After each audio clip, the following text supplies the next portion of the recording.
Tuminambad sa otoridad ang nagkapirang kalibre nin badil, mga bala, asin pampasabog makalihis na magpositibo ang sumbong kan sarong suminukong miyembro kan Communist Terrorist Group o CTG dapit sa nakalubong na sarong drum sa barangay Kalmayon, Huban, Sorsogon, laog ang mga nasambit na gamit panggera.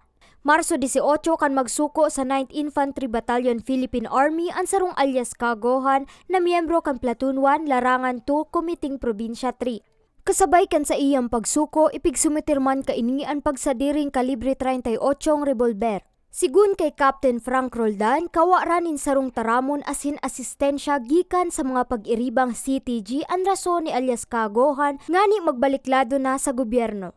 Sa katunayan, sinasabi niya nga na hirap at gutom daw yung sinasapit nila doon at yung pangako ng NPA na mabigyan sila ng supa meal or yung suporta sa pamilya ay hindi naman natutupad, gawa ng nagkukulang na daw sila sa resources. Kaya nakita niya na hindi na kayang tustusan yung mga pangangailangan niya, pangangailangan ng pamilya niya. Kaya naisip niya na magbaba na lang at magtrabaho na lang ng maayos para mabuhay niya yung kanyang pamilya.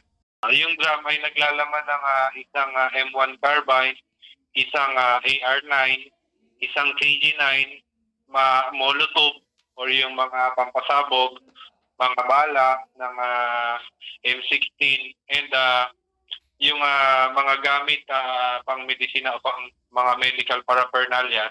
Sangunya nasa 22nd Infantry Battalion na ang mga nakuwang gamit panggera asin nakatalaan na ipadara sa PNP. Ipapasairaro man ang mga armas sa investigasyon nga ni isihon kung nagamit man sa krimen. Mantang ipapasairaro man sa custodial debriefing ang nagsukong rebelde.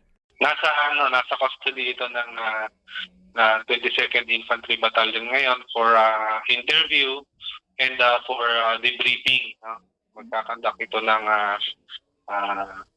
custodial debriefing before siya i-enroll sa Enhanced Comprehensive Local Integration Program na kung saan makakakuha siya ng mga benepisyo galing sa ICLIP.